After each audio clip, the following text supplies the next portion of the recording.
Yo guys, and welcome to a new video. Today I finally watched Good Boy.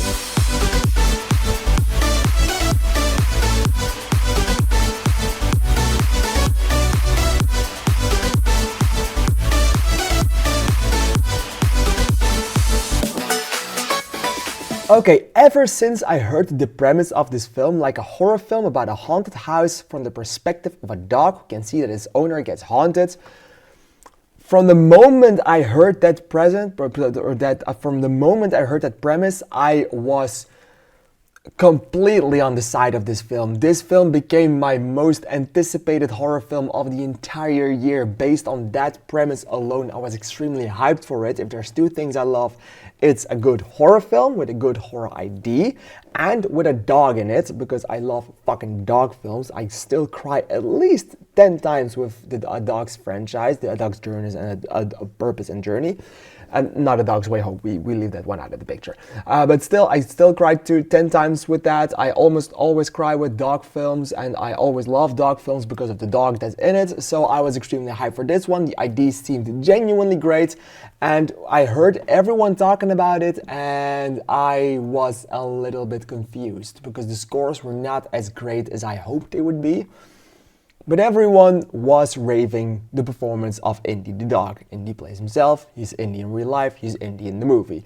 And can definitely say that the performance Indy puts in this film is definitely Oscar worthy. Is he going to get a performance? No. The reason for it is he's a dog. But still, I do hope to give him something. I mean, I can totally understand why they would not put the dog in the best actor category, because, you know, he's a dog. It would be a bit disrespectful towards the human actors to just put a dog in there and let a dog win the award and just have Dwayne Johnson and Jesse Plemons sitting there like, the fuck? So I get why you don't do that, but please, Academy, listen to the fans, listen to everyone, and give that dog a complimentary award for his performance in Good Boy. He is absolutely amazing.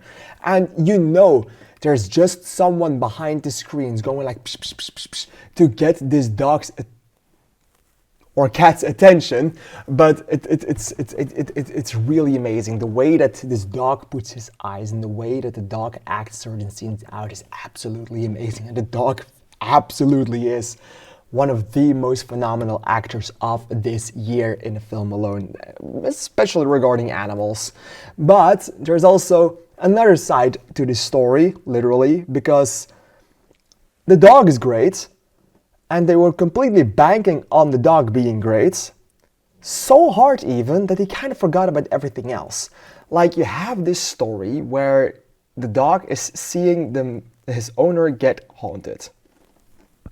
Incredible premise, but they don't do anything with it. You have a runtime of around 73 minutes, which is beyond amazing, and I want to thank everyone for that, because Jesus Christ, I have been craving movies with a short runtime like that, because sometimes a movie doesn't need to be bigger or it doesn't need to be longer than 70 minutes to tell your story, and this one is definitely one of those movies that absolutely owns that it has a short runtime, that it has nothing to say, so it knows it doesn't need to be 90 minutes or longer, and it knows we can also bank it in at 73 minutes and people will still go to the movie theater.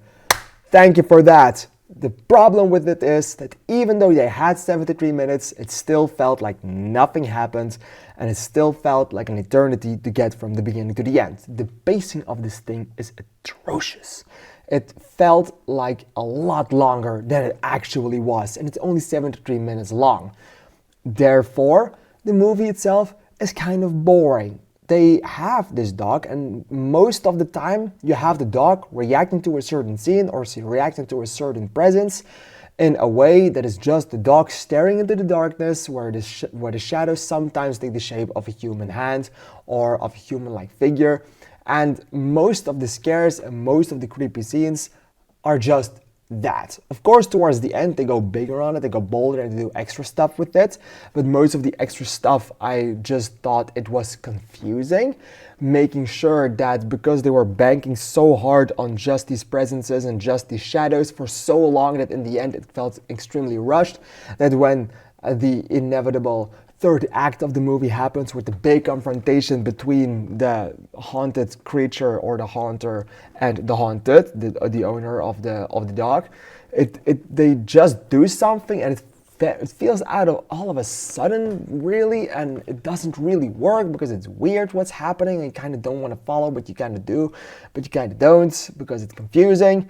And you just don't know what to expect from it, and you don't know what to do with it, and you don't know how to grasp what they are trying to tell you. And you can see in the film that they were completely banking on that dog being as great as it was, because they kind of forgot everything else. The characters, like the owner, they keep him in the dark, literally. You don't really see his face up until the end of the film, so they keep that in a mystery as well. You don't really know what's revolving this human character. You don't really know what's revolving around anyone else. You just know there's this dog, and the dog is part of a family, and the family of humans do not like each other, and there are problems with that. And the movie tries to do something with it, but it never really gets off the ground. It never really works.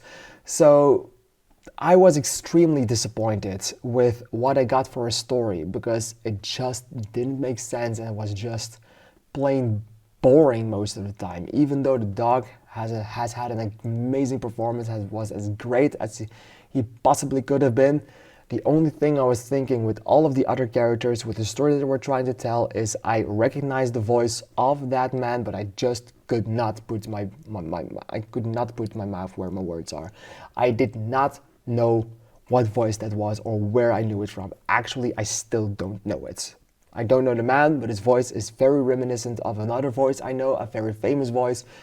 Just couldn't pin on it. I didn't know what it was, but that was the thing that got me through most of the film, because the story was as boring as it actually was. So even though Indy was great, all the rest of the film kind of falls flat on its face, which is really a bummer, which disappoints me a lot. And this is maybe the most disappointing film I have seen this year, the most painful film I have seen this year, because I was extremely hyped. I was hoping, I was certain this thing was going to be good just because of how unique that story is. But it completely fell flat on every front apart from Indy's performance. Indy's performance was as good, and Indy is surely the best dog ever, so still for him, I decided to give this one 2.5 stars. So if you like dog movies and if you like dogs, this movie is definitely worth watching. Everything that is not a dog is basically a waste of time, which is sad. Alright, what did you think of this one? Please let me know in the comments down below, because I'm really excited to hear your opinion on it. I want to thank you for watching, and I'd like to see you in the next video. Thank you, and bye bye.